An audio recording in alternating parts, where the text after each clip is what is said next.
Nagpaalala po ang Energy Department sa kung hanggang magkano lang dapat ang presyo kada litro ng petrolyo bago ang nakaambang oil price hike sa Martes.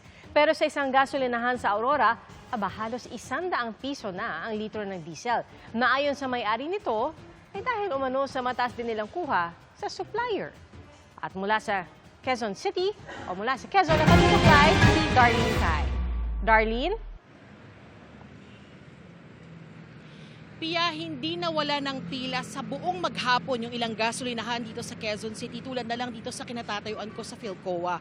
Dahil yan sa pagkukumahog ng ilang motoristang magpagas bago yung panibagong dagdag singil ngayong linggo. Yung ilang gas stations tuloy na ubusan ng langis. Patuloy ang gantihan ng Iran at alyansang Israel at Amerika.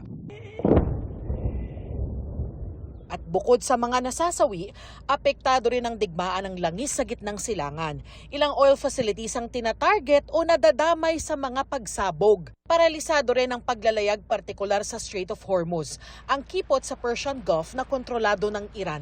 Dahil walang makalayag na mga tanker ng langis, patuloy ang pag-alagwa ng presyo ng petrolyo na dama rin sa ating bansa. Kaya mahigpit na abiso ng Energy Department sa mga kumpanya ng langis mula March 6 hanggang bukas March 9, hindi dapat lagpas sa 76 pesos and 50 centavos ang kada litro ng gasolina. Ang diesel dapat hanggang halos 70 pesos lang at ang kerosene di dapat hihigit sa 100 pesos.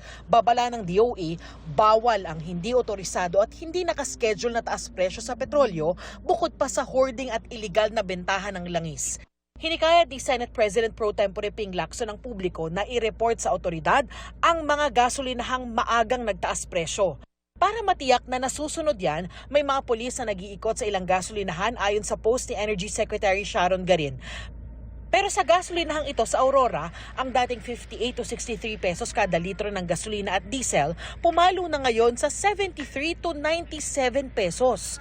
Paliwanag ng may-ari, wala raw silang control sa presyo dahil nakadepende sila sa presyong ipinasa ng mga supplier. Ang pagtaas po ng presyo ay beyond control po yan ng mga retailer na katulad namin. It all comes down from the distributor. Sila po ang nagko-control ng presyo. Sinusubukan naming kuna ng pahayagang DOE kaugnay rito. Sa Quezon City, 3 gasolinahan sa Commonwealth Avenue ang naubusan na ng langis. Sa isang gas station sa Fairview, puro 00 na ang nakalagay sa price board, maliban sa isang klase ng gasolinang may natitirang supply. Wala na po kami ma'am, diesel po and then 91 po, unleaded po.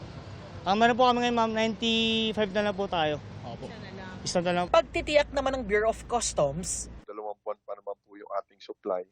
Hindi dapat tayo kabahang kagad. May kakayanan naman po kaming bisitahin yung ating mga warehouses po o yung depot na tinatawag ng mga oil companies upang mabigyan po namin ng kaalaman din po ang mga taga-Department of Energy. Magsasama-sama po kami upang hindi po magkaroon ng artificial shortage. Sa ngayon, tumitingin na raw ng mga alternatibong pagkukunan ng petrolyo ang pamahalaan. Si Senator Sherwin Gatchalian naman, naghain ng resolusyon sa pagbuo ng task force na magbabantay sa presyo at supply ng petrolyo.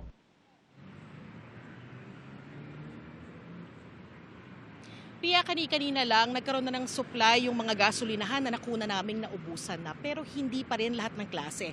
At sa mga inikutan naming gasolinahan, Pia, dito sa Quezon City, bawal yung pagbili ng langis na ilalagay doon sa mga drum o malalaking container para maiwasan yung mga nag-hoard. Yan ang latest mula rito sa Quezon City. Balik sa iyo, Pia. Maraming salamat, Darlene Kai.